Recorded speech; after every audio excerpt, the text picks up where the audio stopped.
can move. We need house a week from Wednesday, and my wife wants flour dishes in kitchen. You sell, we pay top dollar. When Habib's submissive wife tries to speak, he shouts gibberish at her.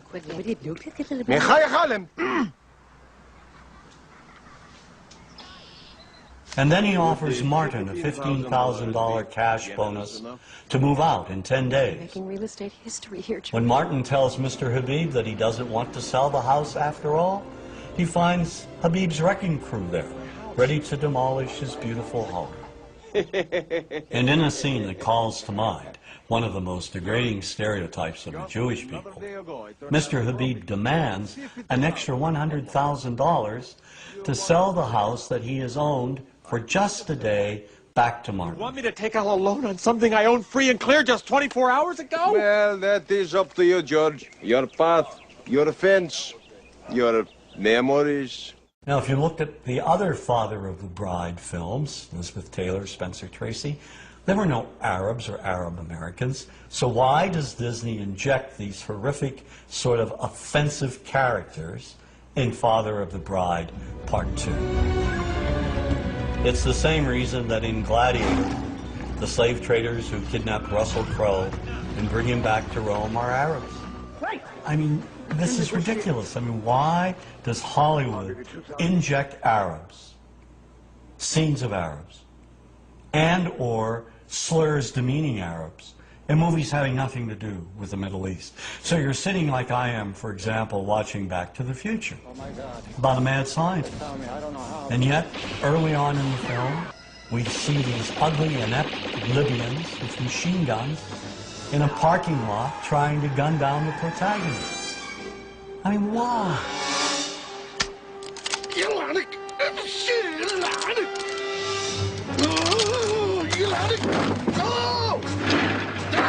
This movie wasn't about the future. It was the same old stereotyping from the past.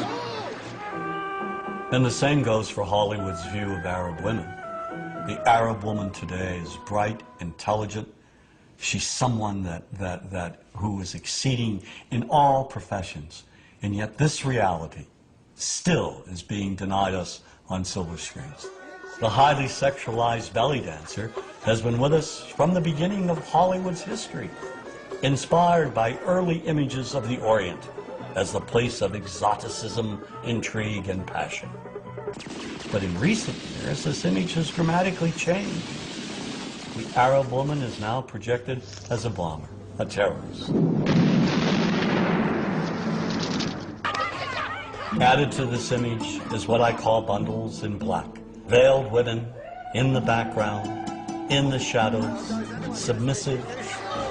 It seems the more Arab women advance, the more Hollywood keeps them locked in the past.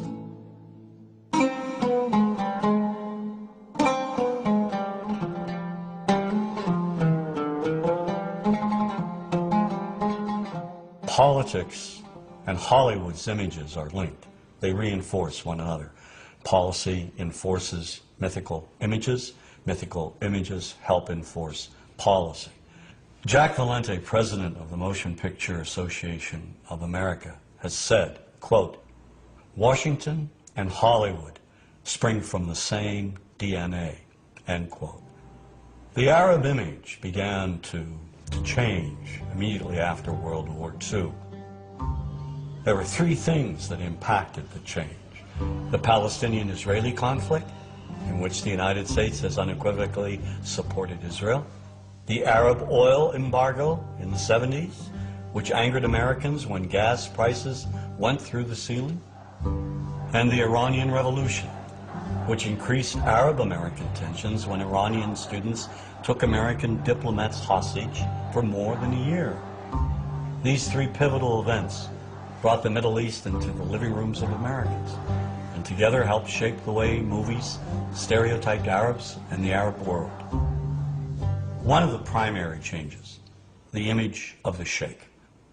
In a movie such as Rollover, he's out to take over the world with his money, or he's up to no good trying to buy chunks of America.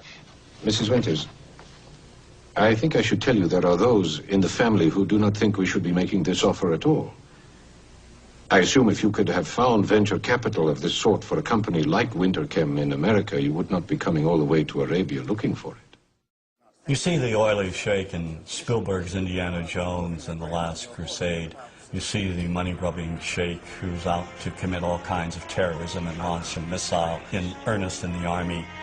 Gentlemen, behold my special club, the Pluton missile.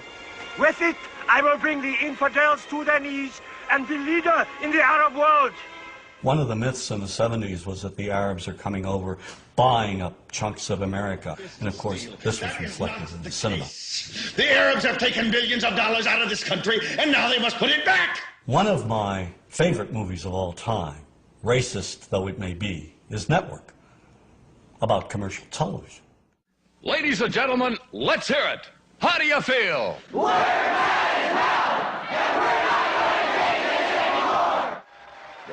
Network features a TV anchor rising to superstardom. How? He unleashes wild rants against the system on the air. But he directs the angriest of all his rants at Arabs, who he says are buying up America.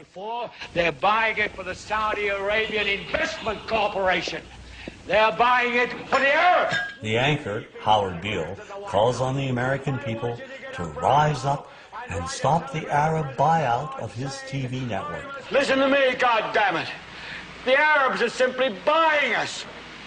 There's only one thing that can stop them. You. The rage of Americans in response became one of the most famous scenes in movie history. I want you to get up out of your chairs. I want you to get up right now and write a telegram to President Ford saying, I'm as mad as hell and I'm not going to take this anymore.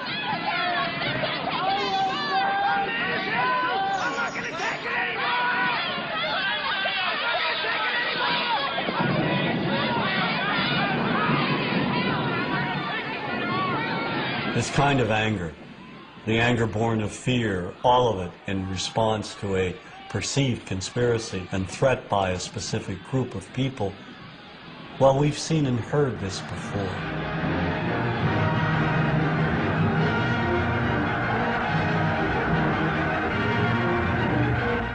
If we look at the anti-Semitic propaganda of the Nazis, at its core is an identical type of economic threat. This economic myth even made its way into children's books. Sadly, the popular image of Jews in Nazi propaganda resembles the popular image of Arabs in some of our most beloved Hollywood movies. The only difference being that the Arab usually wears a robe and headdress.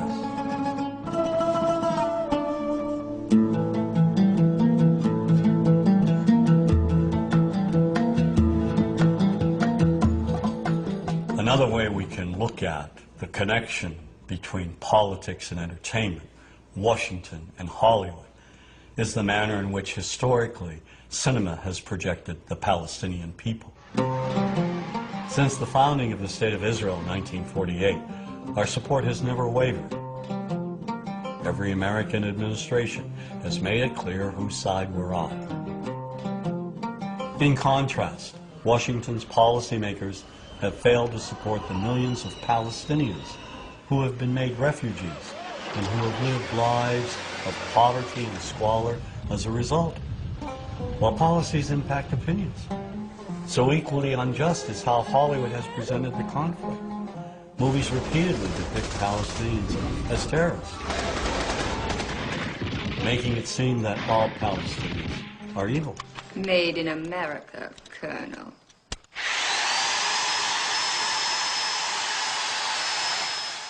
Now that image has been perpetuated by Hollywood films, beginning with the film Exodus.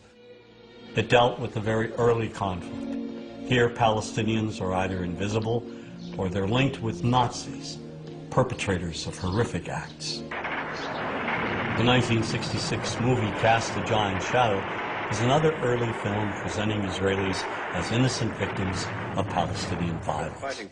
Kirk Douglas is an American military specialist, and he goes to assist the Israelis. Some of the dialogue in this film reads like it came straight from the public relations department of the Israeli government. Now, here's a country surrounded by 5 Arab nations ready to shove them into the Mediterranean. No guns, no tanks, no friends, nothing. People fighting with their bare hands for a little piece of desert. The Palestinians in this movie are the lowest of the low. We see them solely as vicious gunmen, wide-eyed maniacs. They will kill anyone, anywhere, anytime, for any reason. There's one brutal image in particular of a burnt-out bus with a dead Jewish woman tied to its side.